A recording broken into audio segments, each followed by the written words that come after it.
Hello everyone, SP Guru channel में आपका स्वागत है। हम लोग पढ़ रहे हैं how to solve problem in physics. और हम लोग देखे पिछले लेक्चर में कि कांस्टेंट का ग्राफ कैसे बनाते हैं। उसमें से आगे बढ़ते हैं और देखते हैं कुछ और कांस्टेंट का ग्राफ। इसमें सबसे पहले हम लोग देखेंगे y इक्वल टू 0 का ग्राफ और x इक्वल टू 0 का। 0 भी एक कांस्टेंट है। सो y अगर जो y कोऑर्डिनेट है वो कांस्टेंट है और उसका वैल्यू अगर 0 तो उसका ग्राफ क्या होगा। मतलब y जो है उसका वैल्यू फिक्स है, कितना है 0। y का वैल्यू चेंज नहीं हो रहा है। अगर x का वैल्यू चेंज करे तो y के वैल्यू में कोई चेंज नहीं आएगा। x का वैल्यू क्या हो सकता है, तो यहाँ x का वैल्यू माइनस इन्फिनिटी से प्लस इन्फिनिटी कुछ भी हो सकता है। तो x का वैल्यू जो होगा for all real number, that means x belongs to minus infinity to infinity. इसका मतलब क्या हो गया, x कितने भी जो भी रियल नंबर है वो सारे के लिए अगर वैलिड कर दें, या तो मतलब कि माइनस इन्फिनिटी से लेके प्लस इन्फिनिटी तक। सो y का वैल्यू कितना होने वाला है 0। अब देखते हैं y का वैल्यू 0 कहाँ पे होगा। देखते हम लोग क्या जानते हैं, ये ओरिजिन है और ओरिजिन के ऊपर थोड़ा सा भी जाते हैं तो ये पॉजिटिव नंबर आते हैं 1 2, नीचे जाते हैं -1 -2। ओके, सो 0 कहाँ होने वाला है, तो 0 यहाँ है, ये वाला हमारा 0 है। y का वैल्यू यहाँ पे 0 है। x का वैल्यू अगर हम लोग 1 पुट करेंगे तो भी y का वैल्यू 0 आएगा। x का वैल्यू 2 पुट करेंगे, y का वैल्यू ना ऊपर होगा नहीं नीचे, ऊपर थोड़ा सा भी कर देंगे तो y का वैल्यू पॉजिटिव हो जाएगा, कोई पॉजिटिव नंबर आ जाएगा। अगर नीचे थोड़ा सा भी कर देंगे तो y का वैल्यू क्या हो जाएगा, कुछ ना कुछ नेगेटिव वैल्यू आ जाएगा। इसीलिए y का वैल्यू कहाँ होने वाला है, इसी एक्सिस पे रहने वाला है। y का वैल्यू किस पे, x एक्सिस पे रहने वाला है। अगर मैं बोलूँगा y इक्वल टू 0 का ग्राफ क्या होता है, तो ये होता है ना। इसका कहने का मतलब y इक्वल टू 0 किसको रिप्रेजेंट कर रहा है, ये रिप्रेजेंट कर रहा है x एक्सिस को। ये एक ग्राफ है, ये कांस्टेंट है, y का वैल्यू कितना है, कांस्टेंट है। तो कांस्टेंट जब भी कोई वेरिएबल रहता है उसका ग्राफ बनाते हैं तो कैसा आता है ग्राफ स्ट्रेट लाइन आएगा। स्ट्रेट लाइन आएगा। y कांस्टेंट है यानी y का ग्राफ बना रहे हैं तो हमारा स्ट्रेट लाइन आने के साथ साथ ये किसके पैरेलल रहेगा, पैरेलल टू x एक्सिस के पैरेलल रहेगा। लेकिन इस केस में क्या होगा कि पैरेलल को तो होगा ही, यानी कि ओवरलैप करेगा, ओवरलैप विथ x एक्सिस, यानी कि सेम x एक्सिस पे ओवरलैप कर जाएगा, मतलब x एक्सिस ही बन जाएगा। यानी y इक्वल टू 0 जो है वो किसको रिप्रेजेंट कर रहा है, x एक्सिस को रिप्रेजेंट कर रहा है। यानी कि y का वैल्यू कांस्टेंट होता है तो हम जानते हैं स्ट्रेट लाइन बनता है और पैरेलल टू x एक्सिस बनेगा हमारा ग्राफ। लेकिन इस केस में ये कौन सा केस है, जहां y का वैल्यू कांस्टेंट कैसा है 0, तो उस केस में ये ओवरलैप करेगा किसका, x एक्सिस के साथ। इसका कहने का मतलब कि y इक्वल टू 0 किसको रिप्रेजेंट कर रहा है, x एक्सिस को रिप्रेजेंट कर रहा है। तो ये बहुत इंपॉर्टेंट चीज़ है ध्यान में, जब भी कहीं भी y एक्सिस यानी y कोऑर्डिनेट का वैल्यू अगर 0 हो, इसका मतलब क्या हो गया कि ये x एक्सिस को रिप्रेजेंट कर रहा है। ठीक है। सिमिलरली अगर x का वैल्यू 0 करते हैं, यानी x का वैल्यू क्या है, कांस्टेंट है और वो कैसा है 0 है। किसके लिए, y का कुछ भी वैल्यू हो, y के वैल्यू पे डिपेंड नहीं करेगा। y का वैल्यू माइनस इन्फिनिटी से प्लस इन्फिनिटी कुछ भी हो सकता है, और तो भी x का वैल्यू क्या रहेगा, 0 का 0 ही रहेगा। सो y for all real number, y के हर एक रियल नंबर वैल्यू के लिए, दैट मीन्स इसका मतलब क्या हो गया, y belongs to minus infinity to plus infinity, यानी y का वैल्यू माइनस इन्फिनिटी से और प्लस इन्फिनिटी के बीच में कोई भी पॉसिबल रियल नंबर है वो हो सकता है। उसके लिए x का वैल्यू हमेशा क्या रहेगा, 0 रहेगा। x का वैल्यू 0 कैसे देखते हैं कि अगर x का वैल्यू देखेंगे तो इस साइड 1 इस साइड 2, जैसे इधर बढ़ेंगे x का वैल्यू इधर बढ़ते जाएंगे, x का वैल्यू क्या होगा, इधर पॉजिटिव होगा। इधर बढ़ेंगे x का वैल्यू तो यहाँ -1 -2, जैसे जैसे इधर बढ़ रहे हैं वैसे वैसे x का वैल्यू नेगेटिव होते जा रहा है। तो इधर पॉजिटिव इधर नेगेटिव, बीच में क्या हो जाएगा 0। यानी x का वैल्यू 0 यहाँ लाई करेगा। अगर मैं कोई यहाँ पे अगर पॉइंट ले लेता हूँ तो ये इससे डिस्टेंस इतना पे है, x का वैल्यू कुछ आ जाएगा, यानी कि x का वैल्यू 0 किस पर लाई करेगा, ये y का वैल्यू मान लो यहाँ पे 1 है तो x का वैल्यू 0, y का वैल्यू 2 है, x का वैल्यू 0, यानी x का वैल्यू 0 कहाँ होगा, ये y एक्सिस पे लाई करेगा। जब इस पॉइंट को मिलाएंगे तो ये पॉइंट जो है ये ओवरलैप कर जाएगा, किसको, y एक्सिस को ओवरलैप कर जाएगा। सो यहाँ से हम लोग क्या देखें, x इक्वल टू 0 ये रिप्रेजेंट किसको करेगा, ये रिप्रेजेंट करेगा y एक्सिस को। देखो y एक्सिस पे ओवरलैप है। हम लोग क्या पढ़े थे कि अगर x का वैल्यू अगर कांस्टेंट होता है, यानी x का वैल्यू अगर कांस्टेंट होता है तो कैसा ग्राफ बनेगा, सबसे पहले स्ट्रेट लाइन बनेगा, ओके। दूसरा x एक्सिस, x का वैल्यू कांस्टेंट है, स्ट्रेट लाइन बना, यानी x का वैल्यू कांस्टेंट है मतलब ये पैरेलल टू y एक्सिस बनेगा, y एक्सिस के पैरेलल बनेगा। लेकिन इस स्पेसिफिक केस में x का वैल्यू 0 है, पैरेलल ना होके क्या हो जाएगा, ओवरलैप कर जाएगा, overlap to y axis. y axis को क्या कर लेगा, ओवरलैप कर लेगा, किस केस में, जब x का वैल्यू कितना हो, 0 हो। तो हम लोग देखें कि इस केस में कि ओवरलैप जब y एक्सिस को कर लिया तो ये कैसा बन गया, एक y एक्सिस ही बन गया। सो हम लोग बोलते हैं x इक्वल टू 0 जो है वो y एक्सिस को रिप्रेजेंट कर रहा है। सिमिलरली y इक्वल टू 0 जो है वो किसको रिप्रेजेंट कर रहा है, x एक्सिस को रिप्रेजेंट कर रहा है। तो ये ध्यान देना है।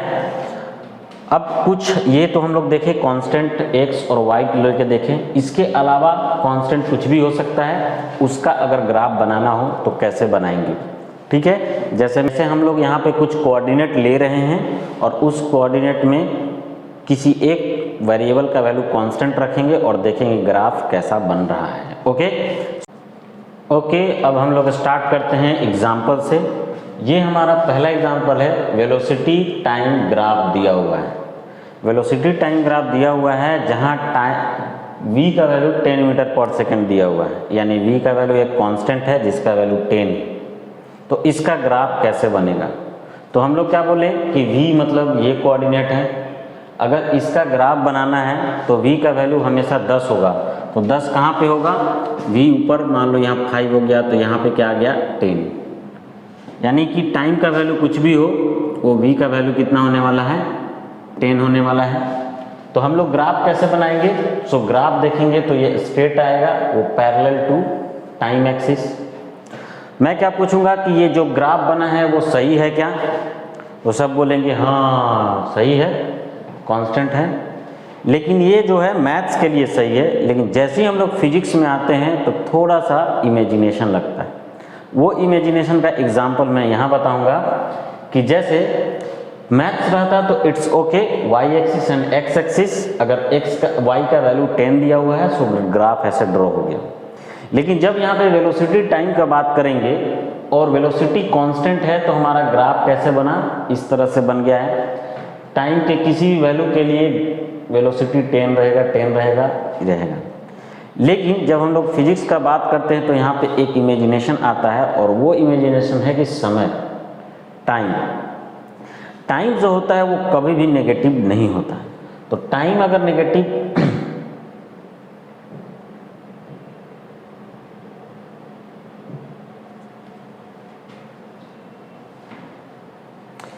टाइम जब नेगेटिव होगा ही नहीं तो क्या उसके लिए वेलोसिटी डिफाइंड होगा, तो नहीं। तो इसीलिए यहाँ पे ये वाला पोर्शन इस ग्राफ में नहीं होगा, ग्राफ में ये वाला पोर्शन नहीं होगा। तो ग्राफ कैसा होगा, केवल यहाँ से स्टार्ट होगा, यानी t का वैल्यू 0 से लेके बढ़ते जाएगा। t का वैल्यू नेगेटिव होगा ही नहीं तो ग्राफ इस साइड बनेगा नहीं। सो t का वैल्यू 0 से स्टार्ट होते होते कहाँ तक जाएगा, इन्फिनाइट तक। सो हमारा ग्राफ भी रहेगा, वेलोसिटी भी रहेगा, वो टाइम 0 से लेके इन्फिनाइट तक के लिए क्या रहेगा, कांस्टेंट रहेगा। और कितना रहेगा, 10 मीटर पर सेकेंड। फिर नेक्स्ट क्वेश्चन में देखते हैं। यहाँ पे नेक्स्ट में ग्राफ में दिया है work done versus displacement graph. Work done versus displacement graph में वर्क डन का वैल्यू दिया हुआ है -10 जूल। तो वर्क डन नेगेटिव हो सकता है, -10 जूल। देखेंगे अगर वर्क डन देखेंगे ऊपर पॉजिटिव आते जाएगा और नेगेटिव नीचे आएगा। तो मान लेते हैं यहाँ पे -10 है तो डिस्प्लेसमेंट की कोई भी वैल्यू के लिए वर्क डन का वैल्यू कितना है, -10 है। तो ये ग्राफ ऐसे बनेगा। ये कैसा बनेगा, अगर बनाएंगे तो ये स्ट्रेट लाइन बनेगा, है ना। फिर से वही क्वेश्चन है, क्या ग्राफ का ये पोर्शन होने वाला है कि कट होने वाला है। तो फिर से इमेजिनेशन अपना देखेंगे तो डिस्प्लेसमेंट जो होता है वो पॉजिटिव भी होता है और नेगेटिव भी होता है। अगर यहाँ पर डिस्टेंस रहता तो डिस्टेंस हमेशा पॉजिटिव होता है, नेगेटिव नहीं होता। लेकिन डिस्प्लेसमेंट का बात करें, ये पॉजिटिव भी होता है, नेगेटिव भी होता है, इसीलिए ये इधर भी ग्राफ एक्सपेंड होगा और इधर भी। यानी कि डिस्प्लेसमेंट का वैल्यू अगर नेगेटिव है तो भी वर्क डन -10 जूल होगा। डिस्प्लेसमेंट का वैल्यू पॉजिटिव है, इधर कहीं कुछ 1 2 3 4 5 जो भी वैल्यू रखेंगे उस सब के लिए वर्क डन जो होगा हमेशा -10 जूल रहेगा। तो ये हमारा ग्राफ रहा। ये y कोऑर्डिनेट पे है। सो y कोऑर्डिनेट अगर कांस्टेंट है तो ग्राफ जो बनेगा x कोऑर्डिनेट के पैरेलल। यहाँ पे भी y कोऑर्डिनेट अगर हमारा कांस्टेंट है तो ग्राफ जो बनेगा x कोऑर्डिनेट के पैरेलल। ठीक से, फिर से आगे देखते हैं। यहाँ पे देखेंगे कि प्रेशर और वॉल्यूम के बीच में ग्राफ बना हुआ है और ग्राफ निकालना है, जिसमें वॉल्यूम जो दिया हुआ है 10 cc। cc कहने का मतलब सेंटीमीटर क्यूब। सेंटीमीटर क्यूब इसको हम लोग cc बोलते हैं। तो पर सेंटीमीटर क्यूब ये हमारा क्या हो जाएगा, सेंटीमीटर क्यूब वॉल्यूम का यूनिट होता है ना। तो हम लोग वॉल्यूम ले लिए 10 cc। अब 10 cc लिए तो वॉल्यूम कैसा है, पॉजिटिव है। वॉल्यूम हमेशा पॉजिटिव होता है, वो नेगेटिव होता नहीं है। तो पॉजिटिव होगा, वो कितना है 10 है, तो 10 किधर वैल्यू होगा, इधर कहीं पर वैल्यू मान लेते हैं। 5 है तो ये मान लेते हैं 10। प्रेशर का वैल्यू कुछ भी हो, प्रेशर का वैल्यू 1 हो तो भी वॉल्यूम कितना आएगा, 10 आएगा। प्रेशर का वैल्यू 2 atm हो तो भी वॉल्यूम कितना आएगा, 10 आएगा।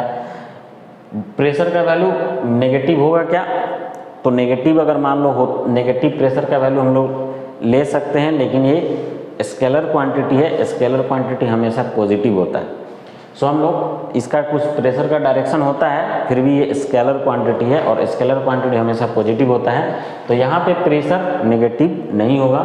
सो अगर हम लोग बनाएंगे ग्राफ, मैथ्स में बनाएंगे तो मैथ्स में हमारा ग्राफ ऐसे बनेगा। कांस्टेंट में क्या दिया है, x कोऑर्डिनेट कांस्टेंट है, तो ग्राफ जो बनेगा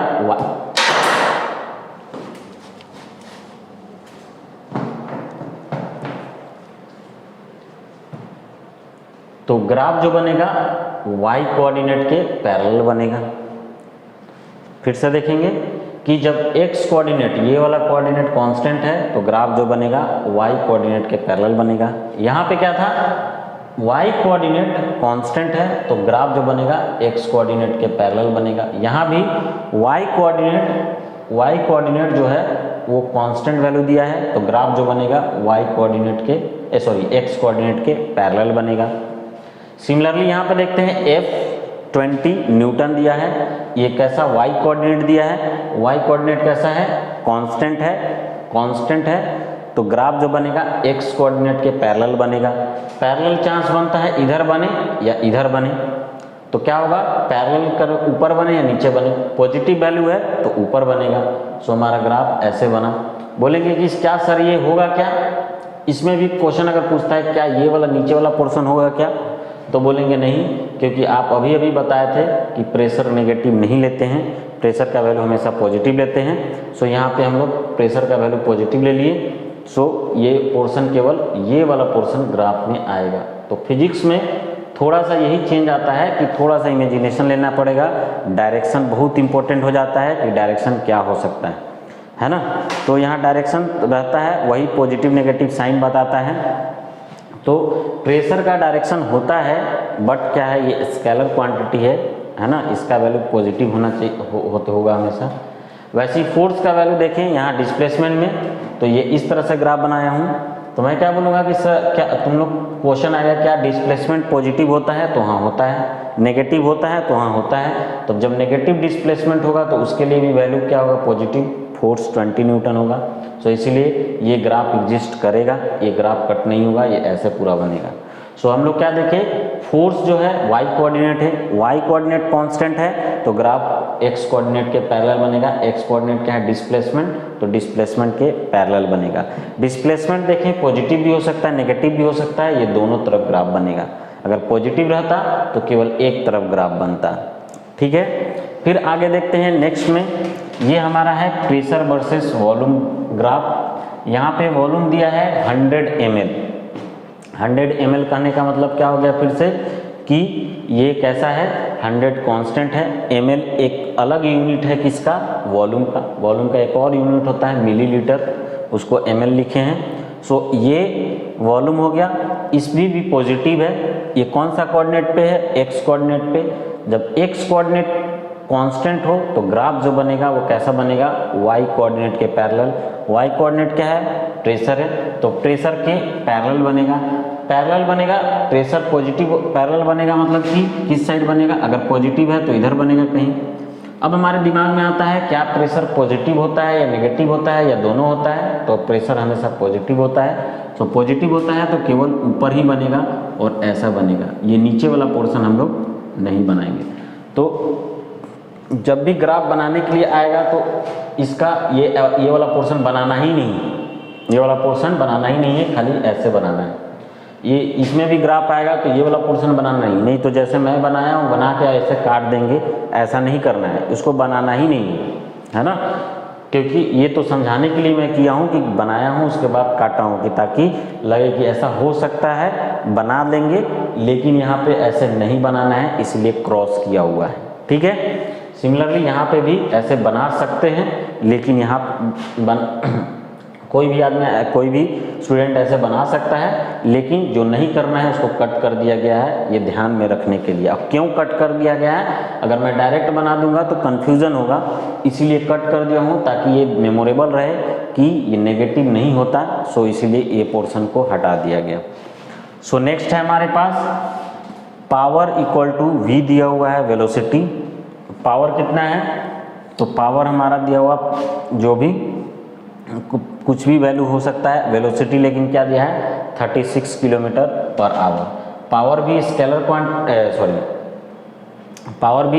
क्वांटिटी है, सो पावर का वैल्यू भी हमेशा क्या होगा, पॉजिटिव होगा। सो ये भी वेलोसिटी 36 किलोमीटर पर आवर दिया है, तो वेलोसिटी पॉजिटिव भी हो सकता है, नेगेटिव भी हो सकता है, लेकिन ये कौन सा कोऑर्डिनेट है, Y v equal to 36 kilometre per hour. v हमारा कौन सा है, x कोऑर्डिनेट है, तो x कोऑर्डिनेट क्या है, कांस्टेंट है, तो ग्राफ जो बनेगा वो कैसा बनेगा, y कोऑर्डिनेट के पैरेलल बनेगा। पॉजिटिव है, पॉजिटिव वेलोसिटी इधर कहीं आएगा तो पैरेलल बनेगा और ये ऐसे बनेगा। बोलेंगे सर ये नीचे क्यों नहीं बनाए, तो नीचे इसलिए कि पावर नेगेटिव नहीं होगा, पावर हमेशा पॉजिटिव होगा, सो ऊपर ग्राफ बनाए। तो इसमें हम लोग को फिजिक्स में थोड़ा सा ये भी इमेजिनेशन लग जाता है, कौन पॉजिटिव होगा कौन नेगेटिव होगा।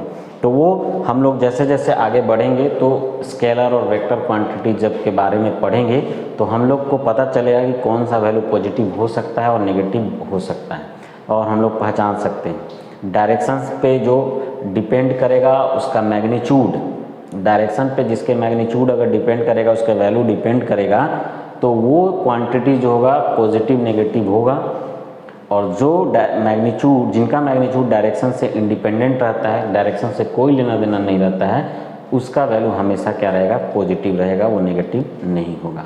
जैसे फॉर एग्जांपल अगर हम मार्केट कहीं जाते हैं और कोई बोलता है कि जाओ दुकान पे और 2 किलो आलू ले लो, 2 किलोग्राम आलू ले लो। ठीक है, तो हम आलू लेने गए, कितना, 2 किलोग्राम। अब मैं वहाँ जाके अपना दिमाग लगा रहा हूँ और बोल रहा हूँ आज तो फिजिक्स पढ़ के आए हैं, है ना, तो क्या करते हैं, प्लस माइनस लगा के देखते हैं। तो जाके दुकानदार को बोलते हैं भैया -2 केजी आलू दे दो। बोलेगा माइनस क्यों लगाया भाई, तो क्योंकि ये एक डायरेक्शन से इंडिपेंडेंट होता है। अगर हम लोग 2 केजी आलू को उत्तर दिशा में लेके ऐसे मापे, दक्षिण दिशा में लेके मापे, पूर्व दिशा में लेके मापे, पश्चिम दिशा में लेके मापे, तो उससे कोई फर्क नहीं पड़ेगा, वो 2 केजी हमेशा आएगा। ऐसा थोड़ी है कि भैया थोड़ा नॉर्थ से जाके नापो ना, उत्तर दिशा में जाके नापो, एक आलू ज़्यादा चढ़ेगा, ऐसा है क्या, नहीं ना। तो ये डायरेक्शन से इंडिपेंडेंट है, इसीलिए हमेशा 2 केजी होगा, प्लस में ही इसका वैल्यू आएगा। बोलेंगे सर माइनस वाला एक एग्जाम्पल बता दो, तो मैं बोला ओके कोई दिक्कत नहीं। माइनस वाले एग्जाम्पल के लिए फोर्स लेते हैं हम लोग। फोर्स वो वेक्टर क्वांटिटी है, वो डायरेक्शन पे उसका मैग्नीट्यूड डिपेंड करेगा। तो बोलेंगे ऐसे कैसे, तो देख लो, अगर मैं इस ऑब्जेक्ट को बोलूँगा कि यहाँ पहुँचाना है, ए पॉइंट तक पहुँचाना है ना, और हमारे पास तीन व्यक्ति हैं, ये 1 नंबर, ये 2 नंबर और ये 3 number, first, second and third. पहले वाले को मैं तीनों को मैं कितना फोर्स दिया, तीनों को मैं 10 न्यूटन फोर्स दिया। मैं पहले को बोल रहा हूँ, पहला वाला व्यक्ति को, चलो इसको 10 न्यूटन तुमको फोर्स दिए, अब क्या करेंगे, ए तक इसको पहुँचाना है। ये महान व्यक्ति 10 नंबर 10 न्यूटन फोर्स लगाए और फोर्स किस डायरेक्शन में लगाना स्टार्ट किए, इस डायरेक्शन में फोर्स लगाना स्टार्ट किए पहला आदमी। इस डायरेक्शन में जब फोर्स लगाना स्टार्ट किए तो ये ए तक कभी पहुँचेगा, ऐसे चला जाएगा, ए तक तो पहुँचने वाला नहीं है ना, धक्का मार रहे हैं सीधे, हमको वहाँ जाना है, हम लोग इधर धक्का मार रहा है, तो कभी पहुँचेगा नहीं। दूसरा को बोले कि चलो ए तक जाओ, तो दूसरा थोड़ा दिमाग लगा, अच्छा ये इधर गया तो नहीं हुआ, हम थोड़ा दूसरा डायरेक्शन में लगाते हैं, तो सेकेंड वाला इधर लगाया, बोला कि अब तो हम देख लेंगे। तो दूसरा अब क्या होगा, इधर फोर्स लगाना है किया, तो ऑब्जेक्ट किधर जाएगा, इधर जाएगा, क्या ए तक पहुंचेगा कभी नहीं, ए धक्का मारो ऊपर और हमको इधर जाना है, ये मारा ऊपर, तो ऑब्जेक्ट तो इधर से यहाँ जाएगा, वहाँ तो नहीं जाएगा। तीसरा आया तो ये थोड़ा और ज़्यादा दिमाग लगा लिया, बोला कि हम ना इधर गया तो नहीं गया, इधर नहीं गया, एक काम करते हैं हम ऐसी फोर्स लगा देते हैं। तो तीसरा इस पे फोर्स लगा दिया, एक क्रॉस का मतलब अंदर होता है, क्रॉस। ट्रेन देखे ना, ट्रेन के पीछे क्रॉस लिखा रहता है, जा रहा है ट्रेन, जाता है तो वैसे ही क्रॉस का मतलब अंदर जा रहा है। तो ये तीसरा नंबर फोर्स किधर लगा दिया, अंदर लगा दिया, तो कभी वो वहाँ जाएगा, वो वहीं पर रह जाएगा। तो फिर बोले कि तीनों हार गए, तब फिर किसका एंट्री हुआ, मेरा एंट्री। मैं क्या किया, मैं बोला देखो कैसे पहुँचाते हैं। मैं बोला कि ये इसको इनिशियल पॉइंट लिया ऑब्जेक्ट को, और ए क्या ले लिए, फाइनल पॉइंट ले लिए, और मैं मेरे पास भी 10 न्यूटन है, और मैं फोर्स को इस डायरेक्शन में लगा दिया 10 न्यूटन। जब मैं इधर लगाऊंगा तो ये किधर जाएगा, कुछ देर के बाद ए के पास पहुंच जाएगा। सो देख लिए, मैग्नीट्यूड 10 न्यूटन सबके पास है, लेकिन किसी काम का नहीं। जो काम हमारा था ए तक पहुंचाना, वो काम किया क्या कोई नहीं, कौन किया, हम किए क्योंकि हमको फिजिक्स मालूम था, और मालूम था हमें फिजिक्स की ये फोर्स जो होता है डायरेक्शन पर डिपेंड करता है, इसको मैग्नीट्यूड के साथ साथ डायरेक्शन भी होना चाहिए। तो वैसे ही कुछ बहुत सारे फिजिकल क्वांटिटी है जो डायरेक्शन पर डिपेंड करता है, बहुत सारे फिजिकल क्वांटिटी ऐसे होते हैं डायरेक्शन पर डिपेंड नहीं करता। जो डायरेक्शन पर डिपेंड करता है जो डायरेक्शन पर डिपेंड करता है उसको हम लोग क्या बोलते हैं, वेक्टर क्वांटिटी, और जो डायरेक्शन पर डिपेंड नहीं करता है उसको हम लोग बोलते हैं scalar quantity. So scalar quantity हमेशा पॉजिटिव वैल्यू होता है, लगभग केस में कुछ ऐसे हैं जो नेगेटिव भी होते हैं, जैसे इलेक्ट्रिक करंट, वो पॉजिटिव नेगेटिव दोनों होता है, लेकिन है वो स्केलर क्वांटिटी। सिमिलरली एरिया भी कभी कभी पॉजिटिव और नेगेटिव लेते हैं, एरिया वेक्टर जब यूज करते हैं तो, लेकिन एरिया भी स्केलर क्वांटिटी है, कभी कभी ये वेक्टर की तरह यूज किया जाता है। फिर से तो ऐसा फिजिकल क्वांटिटी जो डायरेक्शन से इंडिपेंडेंट होता है, डायरेक्शन इधर उधर होने से उसके मैग्नीट्यूड पे कोई फर्क नहीं पड़ता है, तो वो हमारा स्केलर क्वांटिटी कहलाएगा, वो हमेशा पॉजिटिव होगा।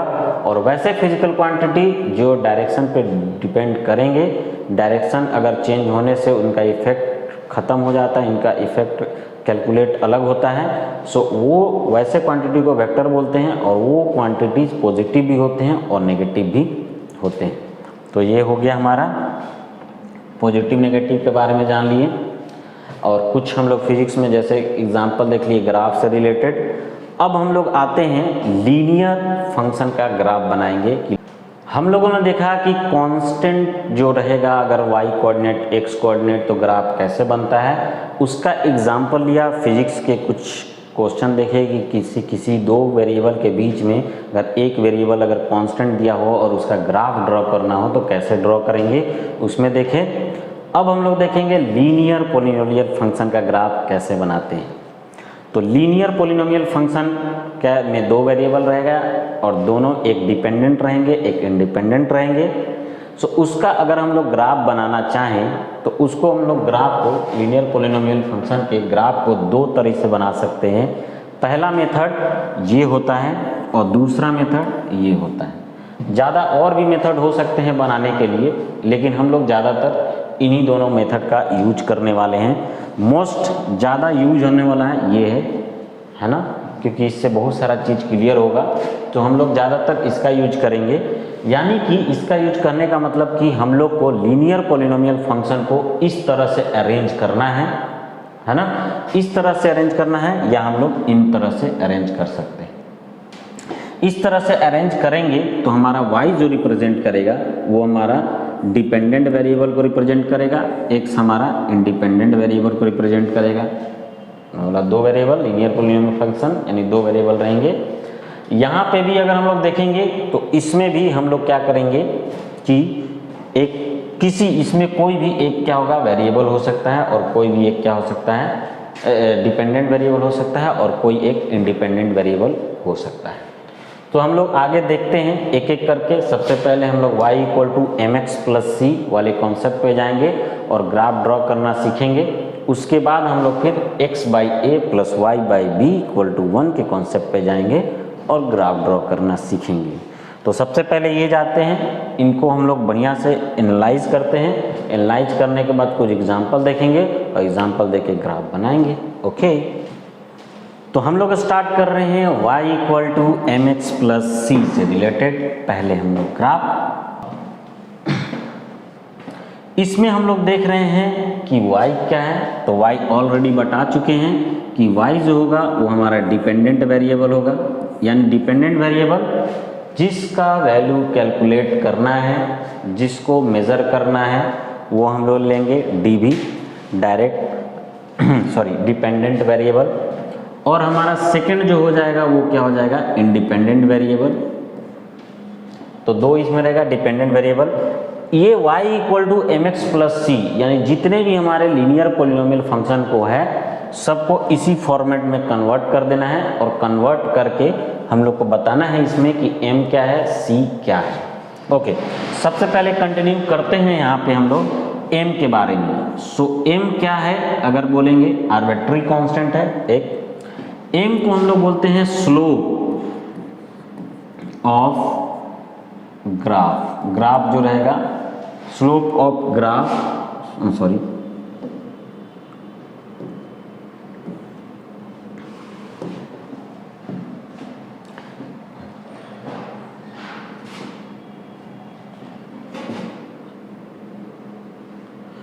स्लोप ऑफ कर्व में का स्लोप हम लोग देखेंगे। और ये जनरली ये क्या है लीनियर पॉलिनोमियल फंक्शन। तो याद रहे लीनियर पॉलिनोमियल फंक्शन का जो ग्राफ जो होता है वो ग्राफ ऑलवेज जो होता है वो कैसा स्ट्रेट लाइन होता है।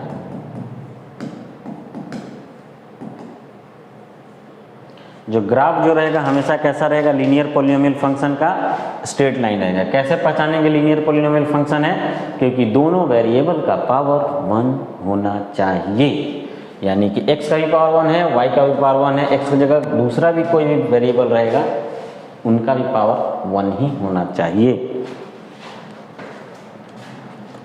ओके, सो अभी हम लोग देखें यहाँ पे m, और m को लिख रहे हैं स्लोप ऑफ कर्व। ये क्या होता है इसको देखते हैं आगे m क्या होता है।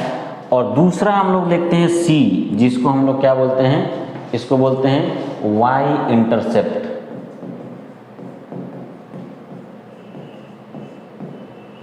दोनों बहुत गहरे, दोनों अलग अलग है। c जो है वो कांस्टेंट है, ये कांस्टेंट रहेगा। ये कोफिशिएंट ऑफ x है, कोफिशिएंट ऑफ x, x का कोफिशिएंट है, x का गुणक है, x में जो मल्टीप्लाई होगा वही होगा। और ये कांस्टेंट है, ये डिपेंडेंट वेरिएबल है। याद रहे कि डिपेंडेंट वेरिएबल का कोफिशिएंट हमेशा कितना होना चाहिए, ये फॉर्मेट में कोफिशिएंट इसका 1 है। तो हम लोग इस तरह से लीनियर पॉलिनोमियल फंक्शन को अरेंज करेंगे ताकि क्या होगा कि डिपेंडेंट वेरिएबल का कोफिशिएंट क्या होना चाहिए, 1 होना चाहिए। जब हम लोग ऐसा करना सीख जाएंगे तभी हम लोग क्या बनेंगे, ग्राफ इससे रिलेटेड बना सकते हैं। तो कुछ हम लोग एग्जाम्पल देखते हैं, लीनियर पॉलिनोमियल फंक्शन देखते हैं और उसको हम लोग y = mx + c के फॉर्मेट में कन्वर्ट करेंगे और तब हम जानेंगे कि m जो होता है, स्लोप ऑफ कर्व जो होता है वो क्या होता है और किसको रिप्रेजेंट करता है ग्राफ में। सिमिलरली c इंटरसेप्ट को रिप्रेजेंट करता है, तो c क्या होता है उसका वैल्यू हम लोग कैसे निकालेंगे। तो सबसे पहले हम लोग पहचानते हैं इसमें से m क्या है, c क्या है, उसके बाद हम लोग जानेंगे कि m क्या रिप्रेजेंट करता है और c क्या रिप्रेजेंट करता है। ओके, तो ये रहा हम लोग का एग्जाम्पल 7x + 3y = 7। तो सबसे पहला क्वेश्चन आता है, क्या ये लीनियर पॉलिनोमियल फंक्शन है। तो देखेंगे, चेक करेंगे, इसमें दो वेरिएबल है, एक वेरिएबल कौन सा है x और यहाँ y साफ साफ दिख रहा है। अब इसमें x का पावर कितना है, मैक्सिमम 1, y का पावर कितना है 1, तो बोलेंगे okay it is a polynomial function और लीनियर पॉलिनोमियल फंक्शन। तो हमारे पास ये क्लियर होगा कि लीनियर पॉलिनोमियल फंक्शन है। अब इसको किस फॉर्मेट में लाना है, तो हमारे पास फॉर्मेट है y = mx + c। मैं क्या बताया था कि ये इस तरह से फॉर्मेट में लाना है कि केवल जो हो y का कोफिशिएंट यानी y का जो के साथ जो मल्टीप्लाई है वो कितना होना चाहिए, 1। तो उसको हम लोग देखते हैं, यहाँ y के साथ 3 मल्टीप्लाई है।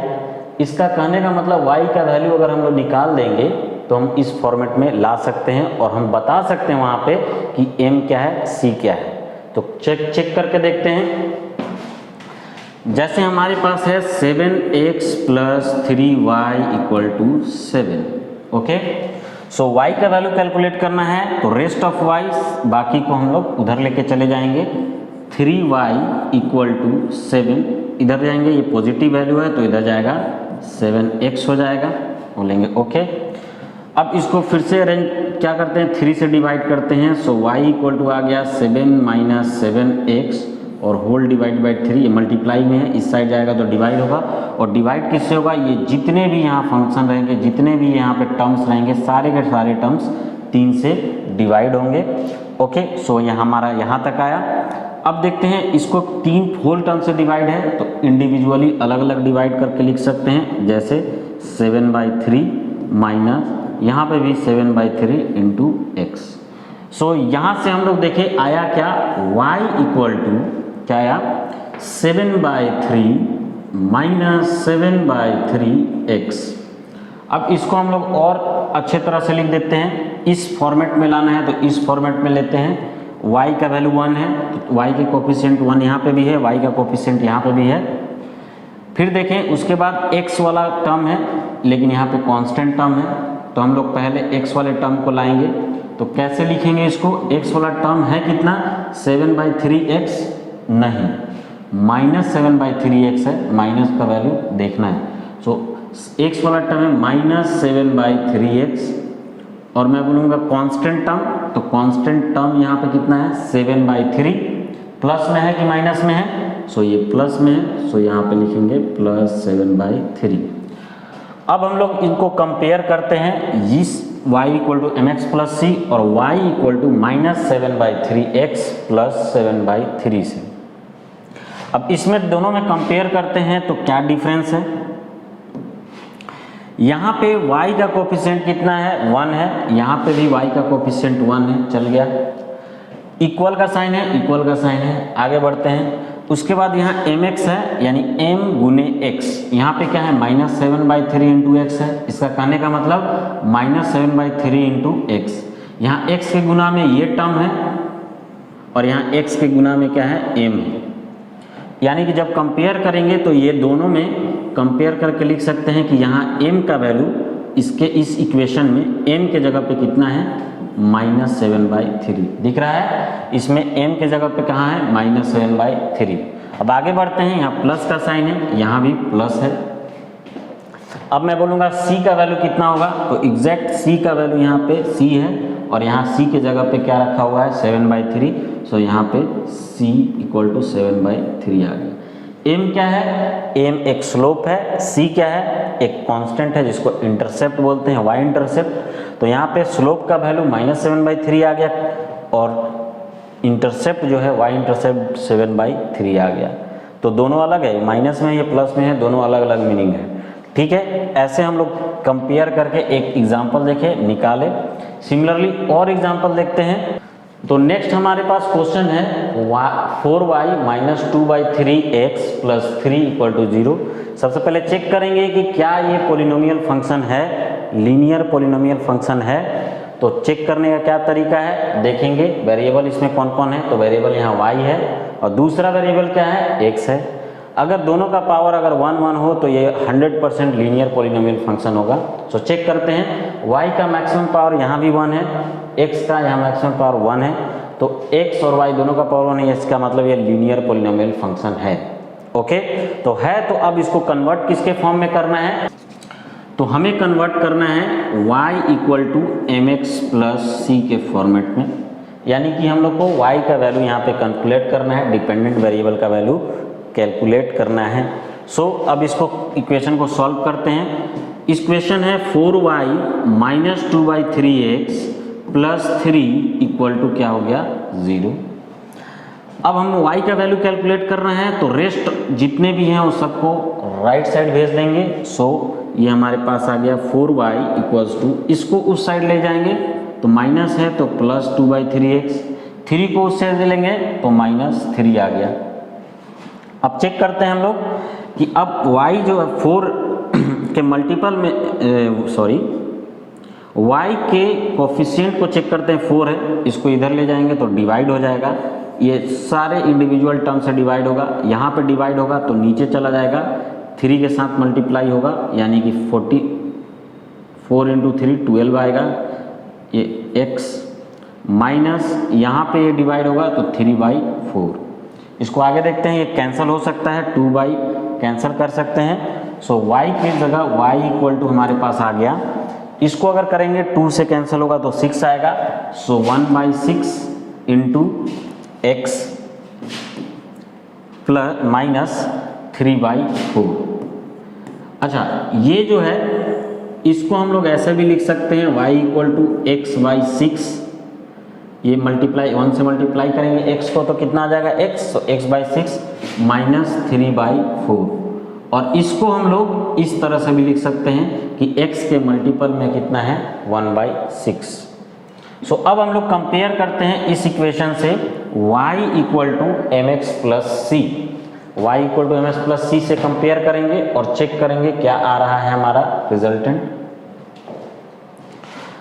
सो on comparison this to equation, y का कोफिशिएंट 1 है यहाँ पे y का कोफिशिएंट 1 है, यहाँ इक्वल का साइन। अब चेक करते हैं, यहाँ x के गुना में m है, यहाँ पे x के गुना में कितना है, 1/6 है। यानी m के जगह पे कितना लिख सकते हैं हम लोग, m के जगह पे 1/6 लिख सकते हैं। यानी हम लोग का स्लोप का वैल्यू कितना आ गया, स्लोप का वैल्यू आ गया 1/6। नेक्स्ट अब हम लोग देखते हैं c का वैल्यू। सो c यहाँ प्लस c है और यहाँ पे माइनस 3/4 है। यानी c का वैल्यू अगर हम लोग चेक करेंगे तो c के जगह पे कितना है, माइनस 3/4। प्लस यहाँ पे प्लस है तो यहाँ पे लेना है, माइनस रहेगा तो माइनस, प्लस रहेगा तो प्लस, तो माइनस 3/4 बोलेंगे। ये क्या है, तो ये है y इंटरसेप्ट, ये y इंटरसेप्ट है। तो हम लोग क्या किए कि इस फॉर्मेट में लाना सीखे। कोई भी अगर हम लोग को अगर दिया है लीनियर पॉलिनोमियल इक्वेशन फंक्शन, तो उसको हम लोग इस फॉर्मेट में ला सकते हैं और इस फॉर्मेट में ला के हमको पता चल जाएगा कि स्लोप कितना है और y इंटरसेप्ट कितना है। तो ऐसे हम लोग कैलकुलेट कर सकते हैं, पता लगा सकते हैं। अब हम लोग देखेंगे इसमें कि m क्या है और c क्या है, यानी कि स्लोप क्या होता है और ये रिप्रेजेंट किस चीज़ को करता है, और c क्या होता है और ये किस चीज़ को रिप्रेजेंट करता है। तो दोनों इंपॉर्टेंट है, दोनों को डिटेल में देखते हैं, उसके बाद हम लोग ग्राफ बनाएंगे।